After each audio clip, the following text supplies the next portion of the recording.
안녕하세요. 김성길 목사와 함께하는 GTS 말씀 묵상 시간입니다. 오늘은 6번째 주간의 5째 날 묵상입니다. 이 5째 날 묵상의 주제는 관계 성공학입니다. 먼저 자기 자신과의 관계, 그리고 다음에는 다른 사람과의 관계. 오늘은 우리가 하고 있는 업무나 또 환경과의 관계 성공학입니다. 우리들이 지금 어떤 환경에 부딪혀 있나요? 그런데 그 환경 속에도 좋은 환경이든 나쁜 환경이든 간에 항상 양면성이 들어 있습니다. 부정적인 부분, 긍정적인 부분. 그래서 우리가 그 어떤 환경이 부딪히든 간에 그 환경과의 관계에서 성공하려면 그 안에 들어있는 우리가 긍정적 부분들을 잘 찾아서 그 부분과 친하게 지내는 것입니다. 그러면 아무리 안 좋은 환경도 우리의 삶을 아름답게 만드는 도구가 될 수가 있는 거죠. 아무리 좋은 환경도 솔로몬처럼 그 환경 속에 있는 부정적 부분들하고 친해지면 결국 좋은 환경이 사람 망치게 되는 거거든요. 그래서 환경과의 관계 잘 성공하시고요. 또 내가 하는 업무와의 관계도 있습니다. 내가 지금 하고 있는 일들이 어때요? 지겨운가요? 즐거운가요? 프로처럼 전문가가 되셨나요? 아니면 아직도 익숙하지 않아가지고 또 그러고 있나요? 자, 그래서 내가 하는 업무와의 관계를 잘 성공해야 합니다. 자, 오늘 이번 주간의 이제 주제 관계 성공학인데 112페이지 보시면은 환경에서 승리하는 방법, 또 내가 하는 업무 능력을 키우는 방법. 그래서 업무하고 좀 친해지는 그런 시간들을 가지면 훨씬 더 업무가 재밌고 즐겁고 또 효과적이고 그렇습니다. 자, 오늘 이런 관계들을 잘 가져보시기 바랍니다. 자, 오늘 그림을 보고 먼저 정리를 해보죠. 자, 가시관과 예수님의 십자가가 함께 어우러져 있는 그림입니다. 자, 보고 느끼는 것은 무엇인가요? 자, 우선 저는 이 가시관을 쓸 때 얼마나 아팠을까? 예수님께서 머리에다가 가시로 만든 관을 팍 눌러 씌울 때 그 속으로 파고드는 가시의 아픔이 있었을 거고, 십자가의 못을 박힐 때 얼마나 참 이게 아프셨을까 하는 생각을 하게 됩니다. 그리고 썩어짐의 아픔, 그리고 그 은혜로 내가 구원을 받았다. 그래서 감사하고 죄송하고 그런 거죠. 자, 두 번째는 분석입니다. 보이는 것과 보이지 않는 것. 자, 여기서 이제 눈에 보이는 것은 가시관, 또 십자가, 못 박히신 예수님, 또 하늘, 구름, 또 바탕 색이 있고요. 보이지 않는 부분에는 가시관을 쓰신 주님, 그리고 이 가시관의 의미는 뭘까? 또 십자가의 의미, 또 이렇게 못 박히신 이유, 그리고 못 박히신 예수님의 본질, 이분은 도대체 누구냐? 누구길래 이렇게 오셔서 우리 인류를 위해서 자기 자신을 제물로 바치시는가? 또 십자가의 결과들이 있죠. 정말 이 십자가를 통해서 저를 비롯해서 여러분들을 비롯해서 수많은 사람들이 구원받고 지옥까지 않고 천국으로 들어가는 이 은혜를 받은 거죠. 계시록 7장 9절 각 나라 족속 백성 방언에서 참 이 은혜의 빚을 우리가 갚아가면서 살아야 되는데 말이죠. 자, 세 번째입니다. 그림에서 가장 중요한 것은 무엇인가요? 대속이라고 전 적었습니다. 대속. 대신 내가 가시멜로관 쓰고 내가 못 박히고 내가 형벌 받고 내가 죽어야 되는데 그분이 대신한 거죠. 이걸 대속이라고 합니다. 그래서 세상에 많은 종교들이 있지만은 그 중에서 이 대속의 원리를 가진 종교는 기독교밖에 없습니다. 모든 종교는 다 자기가 알아서 자기 죄를 해결을 해야 돼요. 근데 인간의 노력으로 죄를 해결할 수 없거든요. 그래서 예수님을 믿을 때 구원받는 이 도리는 기독교밖에 없습니다. 자, 네 번째는 기억력을 향상시키는 것입니다. 연상법이에요. 이걸 보시면서 떠오르는 사건, 떠오르는 장소, 떠오르는 성경 구절들을 적어 보시면 됩니다. 저는 먼저 마태복음 27장 그 십자가에 못 박히실 때 예수님, 그리고 엘리 엘리 라마 사박다니 어찌하여 나를 버리시나이까에 대한 아픔의 외침, 이사야가 예언했던 이사야서 53장 우리를 대신해서 그가 찔림은 우리의 허물을 인하며 대신해서 받으신 고통, 또 창세기 3장 인간이 예수님이 십자가에 죽으실 수 있게 만들었던 죄, 창세기 3장의 죄, 그리고 누가복음 16장 지옥불 속에 들어가는 인간들, 그리고 계시록 7장 9절 21장 구원받은 자들이 누리는 하늘의 기업. 정말 감사하고 이 은혜를 다 갚을 수 없죠. 자, 또 이 십자가를 보면 어제도 이야기했습니다마는 제가 처음에 주님 만났을 때에 내가 널 위해 십자가에 죽었는데 넌 날 위해 무엇을 했느냐. 이 말씀 앞에 참 크게 감동되고 은혜되었던 그런 처음 만남의 시간이 생각이 납니다. 자, 다섯 번째는 상상력 키우는 겁니다. 이 그림을 가운데 두고 가시관, 예수님의 십자가 이거를 가운데 두고 앞에는 어떤 그림을 그리면 좋을까요? 앞에는 십자가에 죽으시기까지 5번의 그 재판 과정, 안나스, 가야바, 빌라도, 헤롯, 또 빌라도 이 과정을 그려볼 수 있을 것 같고요. 그리고 현재 이제 십자가에 죽으심, 그 다음에 이제 부활과 승천, 영광의 시간이죠. 이 썩어짐의 시간이 있으면 영광의 시간이 오게 되는 것입니다. 자, 미래를 어떻게 살고 싶은가요? 그렇다면 지금 무엇을 해야 할까요? 미래를 위해서 지금 무엇을 하고 계시나요? 인생은 오늘을 살지만 한 부분은 또 미래를 준비하면서 사는 것이다. 꼭 기억해 두시기 바랍니다. 생각 없이 살면 어느 날 황당한 미래가 내 앞에 딱 도착을 합니다. 준비를 잘한 사람은 미래가 아름답게 열매를 거두는 그런 상황이 오게 되는 거죠. 네. 자, 마태복음 26장 17절로 30절 본문 다시 읽어보겠습니다. 무교절의 첫날에 제자들이 예수께 나와서 이르되 유월절 음식 잡수실 것을 우리가 어디서 준비하기를 원하시나이까? 이르시되 성한 아무에게 가서 이르되 선생님 말씀이 내 때가 가까이 왔으니 내 제자들과 함께 유월절을 내 집에서 지키겠다 하시더라 하라 하시니 제자들이 예수께서 시키신 대로 하여 유월절을 준비하였더라. 저물 때 예수께서 12 제자와 함께 앉으셨더니 저희가 그들이 먹을 때에 이르시되 내가 진실로 너희에게 이르노니 너희 중에 한 사람이 나를 팔리라 하시니 그들이 몹시 근심하여 각각 여짜오되 주여 나는 아니죠. 대답하여 이르시되 나와 함께 그릇에 손을 넣는 그가 나를 팔리라. 인자는 자기에 대하여 기록된 대로 가거니와 인자를 파는 그 사람에게는 화가 있으리로다. 그 사람은 차라리 태어나지 아니했더라면 제게 좋을 뻔하였느니라.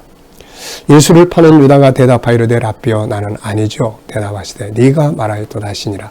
그들이 먹을 때 예수께서 떡을 가지사 축복하시고 떼어 제자들에게 주시며 이르시되 받아서 먹으라. 이것은 내 몸이니라 하시고 또 잔을 가지사 감사기도 하시고 그들에게 주시며 이르시되 너희가 다 이것을 마시라. 이것은 죄사함을 얻게 하려고 많은 사람을 위하여 흘리는 바 나의 피 곧 언약의 피니라. 그러나 너희에게 이르노니 내가 포도나무에서 난 것을 이제부터 내 아버지의 나라에서 새 것으로 너희와 함께 마시는 날까지 마시지 아니하리라 하시니라. 이에 그들이 찬미하고 감람산으로 나아가니라. 아멘. 네. 자, 어제와 오늘 감사한 거 적어보시고요. 자, 질문 보겠습니다. 첫째, 오늘 본문 전체를 읽으면서 느끼는 건 뭔가요? 네. 이 말씀을 쭉 보면서 오늘 느껴지는 것. 자, 저는 7가지를 적었습니다. 첫째는 중요한 것은 주님의 뜻이다. 중요한 건 그거예요. 내가 뭐 잘했다 못했다가 아니라 주님의 뜻. 제자들이 만찬을 준비하면서 가장 잘한 것은 주님께 물은 거죠. 우리가 어디서 준비하기를 원하시나이까? 그분이 원하시는 게 제일 중요한 거죠. 그리고 이제 시키신 대로 준비를 합니다. 시키신 대로. 이게 신앙의 원리예요. 세 번째는 충격적인 선언을 하시죠. 제자들에게. 너희 중 한 사람이 날 팔 거다. 제자들이 막 근심하면서 나는 아니죠, 나는 아니죠 이렇게 막 물어봤죠. 네 번째는 가룟 유다의 어리석음, 회개할 기회를 잃어버렸던 그 안타까움. 너희 중 한 사람이 나를 팔리라 그럴 때 가룟 유다는 마음에 가책이 나름대로 뜨끔했을 거예요. 근데 그 시간에 회개를 안 합니다. 그리고 또 나는 아니지요라고 또 능청스럽게 물어요. 그때 예수님께서 네가 말하였다 그럴 때 사실 여기서 회개해야 되는 거죠. 예수님이 회개할 기회를 몇 번 주시고 계시는데 못했어요. 베드로는 예수님 부인했지만은 나가서 통곡하고 회개하고 그러면서 더 귀한 사도로 쓰임을 받았던 거죠. 자, 떡과 잔의 중요성. 또 이 장면을 전 볼 때마다 고난의 잔을 앞에 놓고 감사하셨던 예수님, 그리고 마지막 약속 이런 것들을 생각을 해보게 됩니다. 자, 두 번째는 예수님은 왜 자기의 살과 피를 흘려야 하는 이 길을 거절하지 않고 하셨을까요? 네, 참 가고 싶지 않은 길이죠. 근데 거절하지 않고 피하시지 않고 힘에 의해서 억지로 간 것도 아니고 그런 이 길을 묵묵하게 가셨어요. 왜 그랬을까요?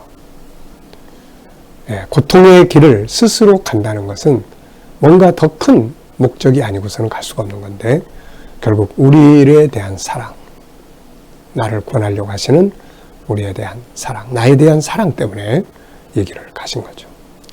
나는 내게 주어진 십자가 앞에서 어떻게 하고 있나요?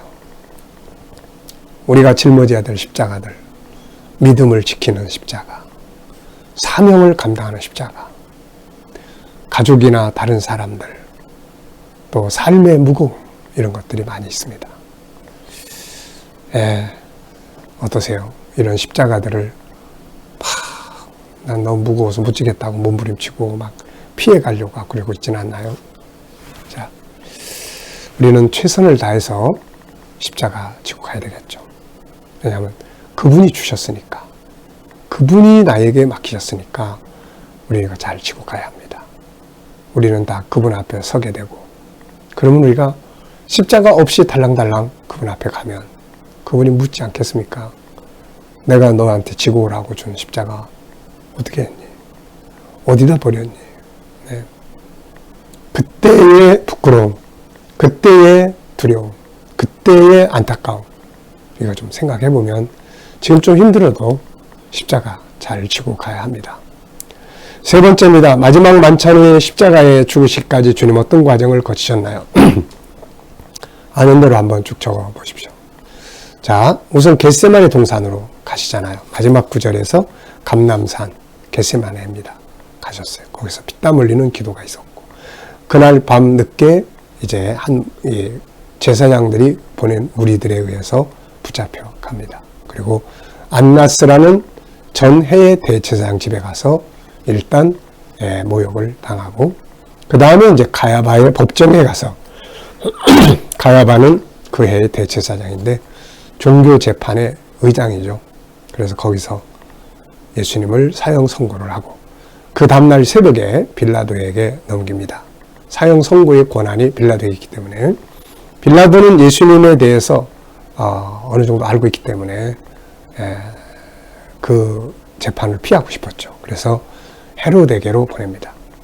헤롯은 아주 방탕한 사람이에요. 그래서 예수님을 조롱만 하다가 다시 빌라도에게 보냈고, 빌라도는 결국 예수를 십자가에 넘겨주고 자기는 손을 씻죠. 이런 과정을 거쳐서 십자가에 못 박히시게 됩니다. 자, 네 번째입니다. 예수님이 주신 마지막 약속은 무엇이며 그것이 나에게 주는 의미는 뭔가요? 마지막 약속은 아버지의 집에서 새 것으로 마시기까지. 이 약속이에요. 아버지 집에서 새 것으로. 네. 자, 이것이 우리에게 주는 의미는 뭘까요? 우리에게 소망, 또 사명이에요. 아버지의 집에서. 우리 성도들은 그 나라에서 함께 만나서 함께 영광 돌리고 함께 생명수의 강가에서 새로운 것들로 함께 마시는 그날이 약속되어 있습니다. 그때까지 믿음 지키고 사명 잘 감당해야 되겠죠. 자, 26절에서 28절까지 질문 만들어 보는 겁니다. 그들이 먹을 때 예수께서 떡을 가지사 축복하시고 떼어 제자들에게 주시며 이르시되 받아서 먹으라. 이것은 내 몸이라 하시고 또 잔을 가지사 감사 기도하시고 그들에게 주시며 이르시되 너희가 다 이것을 마시라. 이것은 죄 사함을 얻게 하려고 많은 사람을 위하여 흘리는 바 나의 피 곧 언약의 피니라. 네. 이걸 이제 질문을 좀 만들어 보시기 바랍니다. 저는 이렇게 만들어 봤어요. 첫째, 주님이 주신 떡과 잔의 의미는 뭔가? 주님이 주신 떡과 잔의 의미는 떡은 그분의 살이요. 채찍에 맞아서 떨어져 나가는 그분의 살. 피는 못 박혀서 흐르는 그 피. 네. 우리의 구원의 죄사함 받는 피죠.